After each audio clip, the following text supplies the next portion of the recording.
Brad Riddell. You've officially been in the UFC for over a year now. How's it feel? You feel like you've always belonged?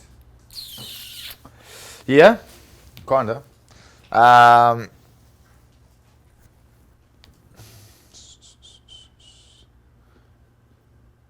I feel like I belong there a little bit more now. I'm much more comfortable now. It was a little bit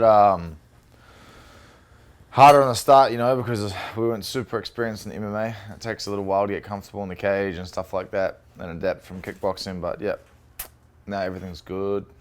How do you feel about the matchups that you've gotten recently? Hey, the level of competition that they've given you. What do you think the reasoning behind that is? Oh, I don't know. Maybe they don't like me. Probably the case.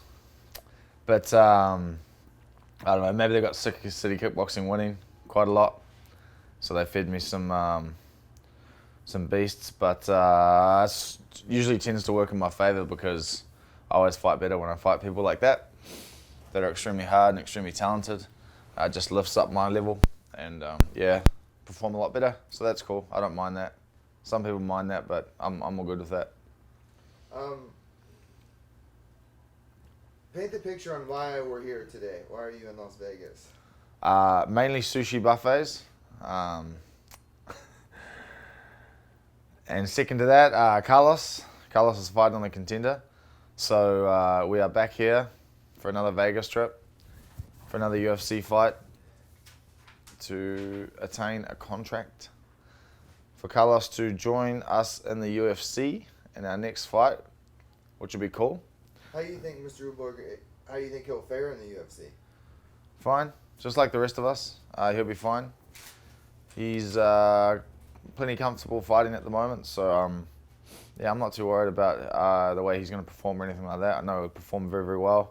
He's very focused. He's got a good skill set, which matches his focus and confidence. So, yeah, man, it's going to be very cool. Well, I know. Can you explain to me? I know you're getting ready to go back into another lockdown, another quarantine. Can you talk about how you you were in quarantine and you just got out for a few days to see your family? Yeah. Well, the last quarantine we just did wasn't. It was actually pretty good. Like I was lucky. We had like really nice rooms, really nice hotel. It was beautiful weather. We got to go down to the wharf and go for a walk and stuff. And there was a lot of us there. Even though we didn't really get to congregate too much, we got to meet up every day at the wharf. Food was great. We're all coming off fights. Quarantine's much better when you've had a fight and you go into quarantine. You can relax a little bit, just do a little bit of light workouts. Quarantine is not as good when you have a fight coming up or you've got nothing to do. It can be pretty boring for 2 weeks, but we have another one coming, but it'll be cool because we'll get a contract, get a win, and we'll be celebrating. And it's going to be summer in New Zealand, and we've got a little bit of time off still after the quarantine. We've got some stuff planned to do, and I can't wait. Yeah, can't wait to get home after this fight. But first, handle business. What's that say about your all's team that you all are always in quarantines with each other and stuff like that? You're willing to go in quarantines for each other. What's that say about CKB's team aspect? Well, I guess it's like that Musketeers quote, isn't it? All for one and one for all. Hey, Slug. I like that. Yeah, that's pretty much what it's like. We went away and had our fights in Abu Dhabi, and we had teammates come and help us go into quarantine for us. So it's like, it's not even really a thought that crosses our mind, not to return that favor. So that's why me and Israel are here for Carlos. And so, yeah, it's not even like an issue in my head. It's just life. It is what it is. So you're 3-0 now in the UFC. What's the next step for you? I'd like to fight on the McGregor undercard on the 23rd of January. And then I'd like to fight with Israel. I think him and Jan maybe talking about March. I think Jan was tweeting about March. So that's good timing for me. Waiting from now till March is too long for me. I'll definitely need one in before then. So yeah, January 23rd will be cool. All eyes are going to be on that card, the rest of the world. So that's always good to be on those cards. And then all eyes will be on Israel and Jan in March. So it's good to be on that one too. So that's the exposure I want. And I feel like I deserve that. And I feel like I deserve somebody in the top 20 now, top 15, something like that.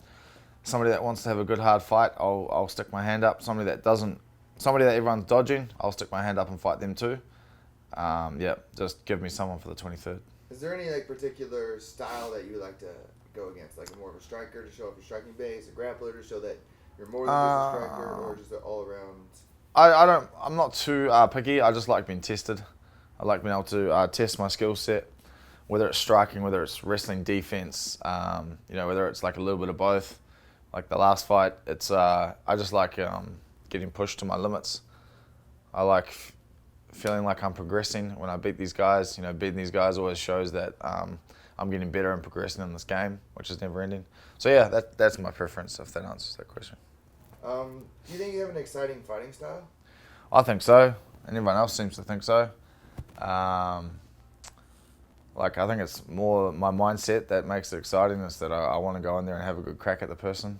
And I don't really spend like 10 weeks, 8 weeks training, putting all my time and effort into it to not go out there and put 100% in and try and knock the person out. Or just leave everything in there. I always have to feel like I've left everything in there. And most of the time I do, so it's cool. So I've kind of noticed that you're very into now, like your recovery and breathing. When did you really get into that, and why? I got into that because of a guy called Dave Wood. I saw a little bit of stuff online, and then I knew my mate BJ was doing it with a guy in Auckland. So I asked him about it, and he recommended it. And I got a lot of respect and time for BJ, so I hit Dave Wood up, who's in Auckland. I went and experienced this breath work that he does. It's called Woody's Workshop, and it was I just could sort of felt like it was a huge game changer for my fighting career. So I was like, I want to immerse myself in this, like I do with most things. I get like a little bit obsessed and want to learn about it. So I dived into that, and I'll sort of leave it at that, because I could go on for a long time. But yeah, it's pretty beneficial. The people want to know about the hemoglobin. People want to know about hemoglobin? Hemoglobin is proteins that carry oxygen to the body. There you go. Enjoy that.